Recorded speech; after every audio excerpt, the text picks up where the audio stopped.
All right, we're back working on the master closet tonight after work, and I just got done cutting a piece to fit on this end of the cabinet to support the shelves.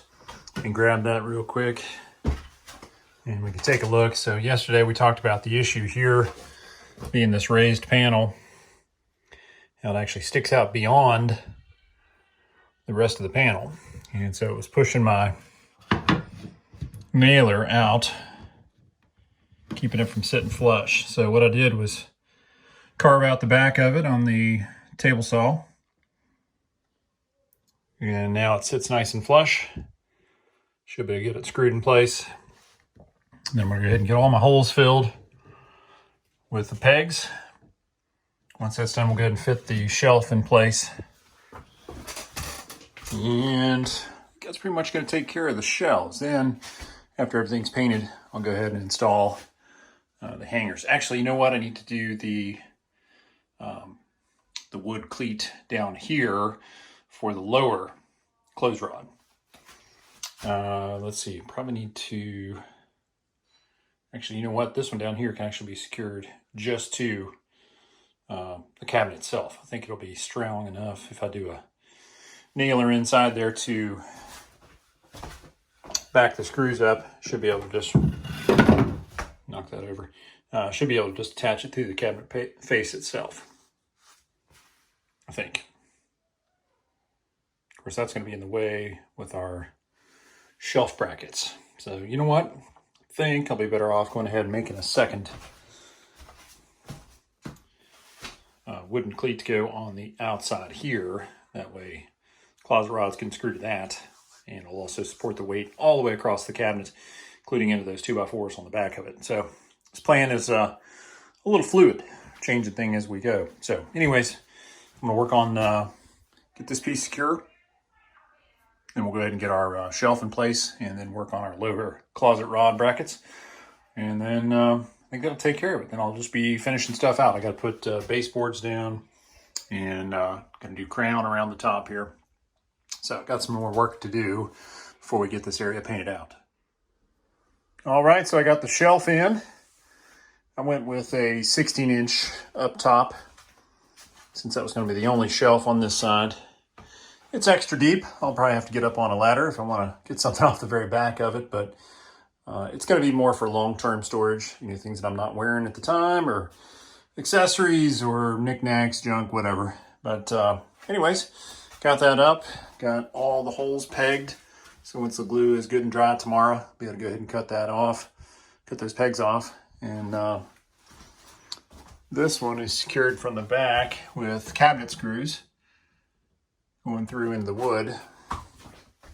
That gives it a nice clean look, and it's plenty strong. So this shelf should definitely hold up to a lot of hard use over the years. And it's also going to be the anchor point for the upper closet rod. And then down here, we've got a cleat on the wall there for the lower closet rod. And there's gonna be about 40 inches of space in between the upper and lower. And I went and measured my jackets and suits and that sort of thing. And they're probably around 38 inches. So that'll give us a couple inches of space in between everything. So that'll give it plenty of room to breathe. This side over here is just going to anchor onto the panel. I'd originally thought about, you know, making another cleat to go across there, but once I got to looking at this, I decided I can go ahead and put some bracing on the back, run it lengthways, up and down rather than side to side. Shouldn't interfere with the track. I may change my mind. I may cut one and put it on there, but for now I went ahead and left it off. So that's pretty much it. I'm real happy with the way it turned out. So we're gonna go ahead and wrap up for tonight, and Amber should be able to go ahead and start getting this painted tomorrow. Once I knock the tops of the pegs off and get everything sanded down, you should be able to go ahead and start getting all this painted in. All right, I just couldn't help myself. I went ahead and put a bottom cleat on for the closet rod to match up with the one on the other side here. And went ahead and put a couple of pegs in there, cover up the screw holes, and again, just like on the other side, run the screws in from the back through the cabinet using those 1.25" cabinet screws. So everything's hidden there. I just think that's going to work out better. I was concerned about anything on the inside blocking the track. You know, the ability to put shelves in there exactly where we want them. So I figured, you know what, let's just put the brace on the outside, and at least that way it's not going to be in the way. So now I'm done.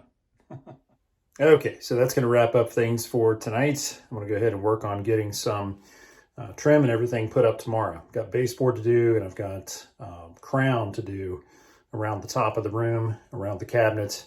And so that should be some fun cuts and copes. But I want to go ahead and get all that knocked out.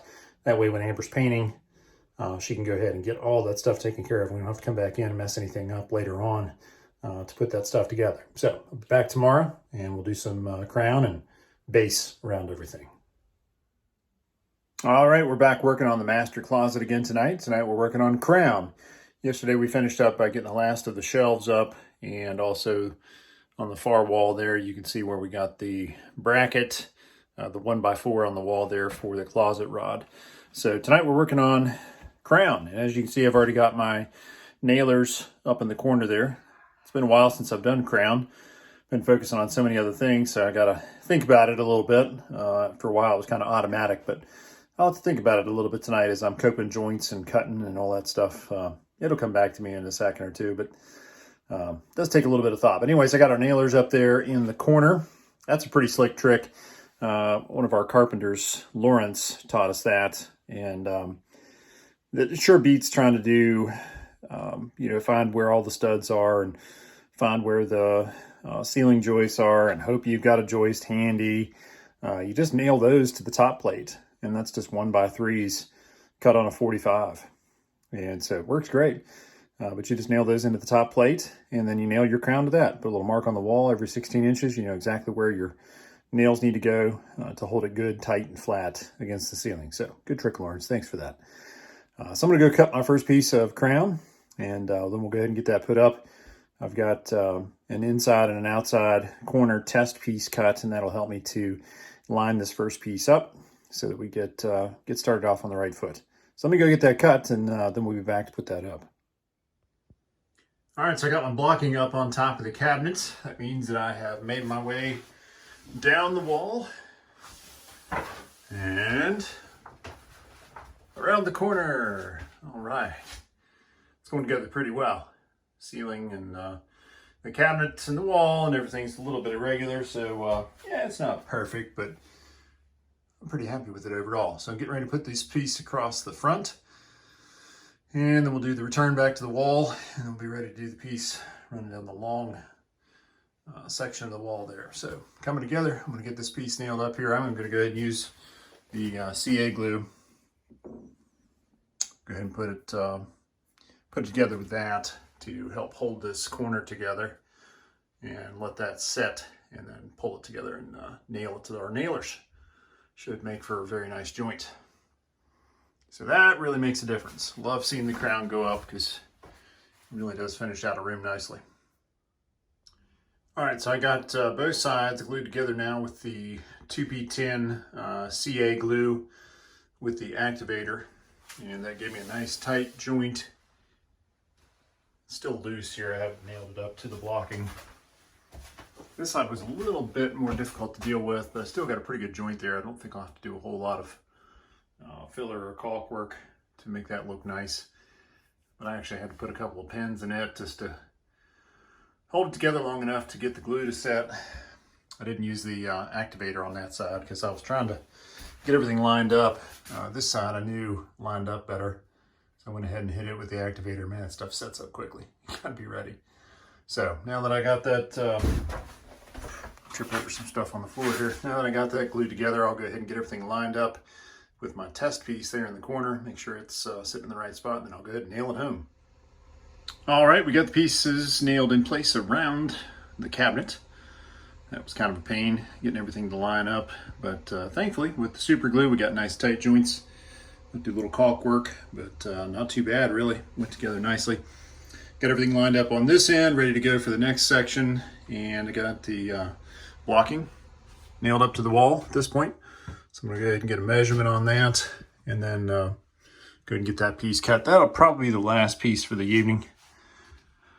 So I'm wearing down. I'm gonna have to wrap up here for the evening and rest for a little bit and get ready to get back to the office and hit it again tomorrow. But made good progress now. I'm real happy with the way the trim's turning out. It's really finishing this room out nicely. So let me go get that last piece cut and we'll get it up and then wrap up. All right, we got the long piece in and I left it loose on this end. That way I can tweak the joint when I make the next one run down over the window here. I really brought all of this together. Last thing I'm gonna do before I hang it up for the night is go ahead and trim these pegs off because Amber and her dad are gonna start painting in here tomorrow. So I'm gonna go ahead and knock those pegs off for her. That way she shouldn't have to mess with that. But they've got to do plenty of sanding and other prep work. Fill in these nail holes and everything else. And caulk between the wall and the crown and the ceiling and the crown and get all that stuff looking beautiful. So I'm gonna go ahead and knock those pegs off real quick and then wrap it up for the night. Well, as you can see, we're back in the closet again today, working, trying to get the last of the trim done. I'm working on the crown and I'll start on the base after that. Amber's trying to get all this painted out and get it ready to get organized. We didn't quite get it as far along this week as we were hoping. Some of the stuff got in the way, of course. So yesterday, for instance, we ended up working on the pool. We're probably going to be closing it within the next week or two. It's still going to be in the upper 70s this week, so we're still enjoying the pool. But the leaves are getting annoying because they're constantly falling in the pool, so that's created a little bit of a headache. But before we could close it, we wanted to go ahead and caulk all the way around the coping, between the coping and the concrete. We didn't get that done last season, so a lot of water was able to get down in there. The concern is that freeze and thaw will eventually crack or chip the concrete or the coping, so that's the last thing we want. So yesterday we started using this really neat two-part flexible caulk.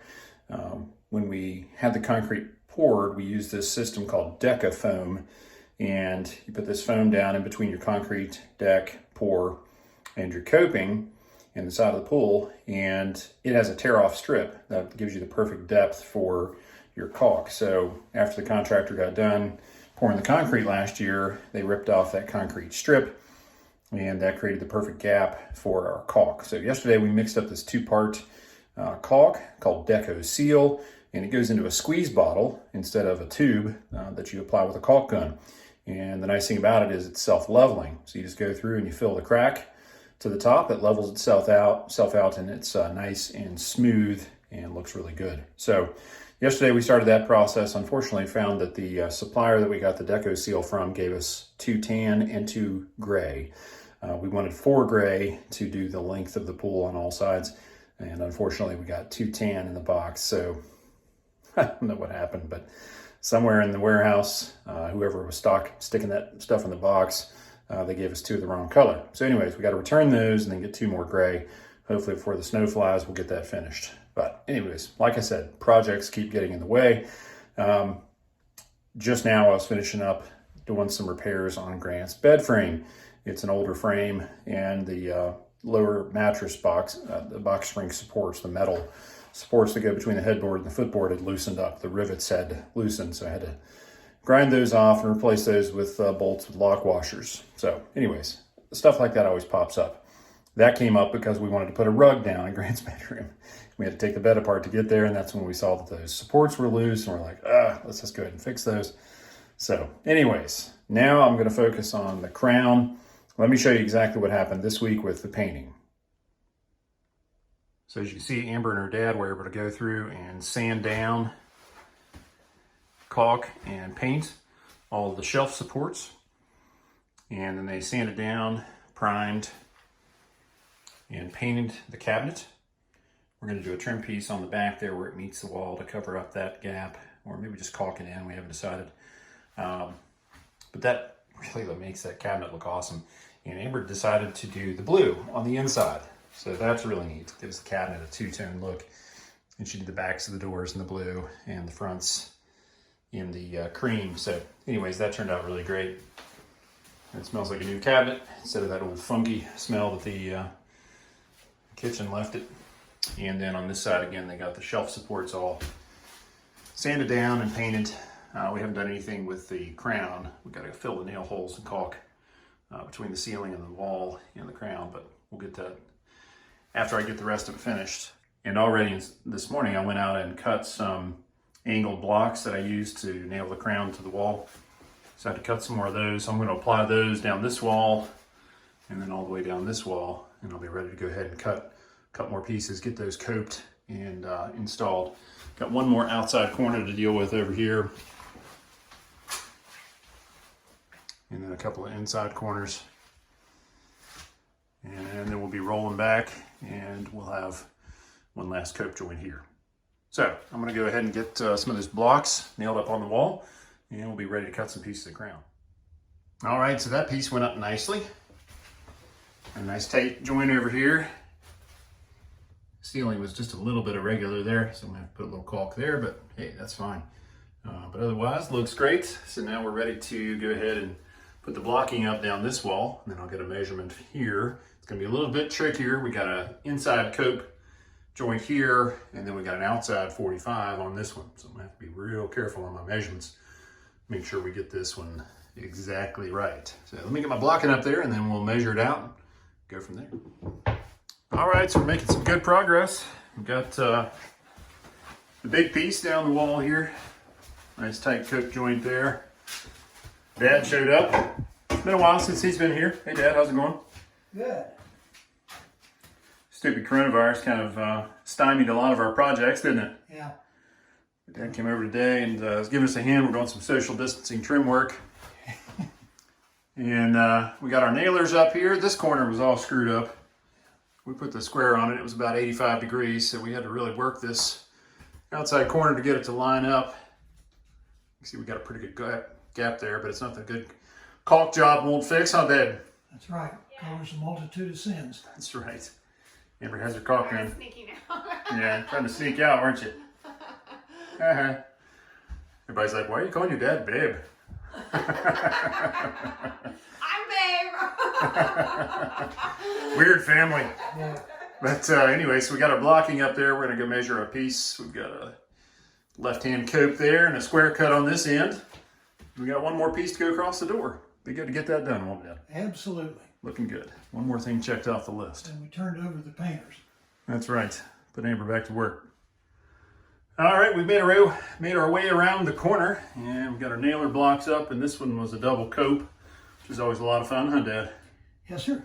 Gotta get your measurements just perfect. Test your accuracy. Yep, so the right side looks really good, matching up nicely. Left side I had to beat on it a little bit to get the profiles to match up a little better and tighten up. So we're gonna try to go ahead and get that put in place and nail the mess out of it and call it good. All right, so we got that piece up and it looks good, doesn't it, Dad? Yes, sir. First class job, and now it's up to the painters to do the rest. Yeah, a little caulk here, a little wood putty, and a nice coat of trim paint on there.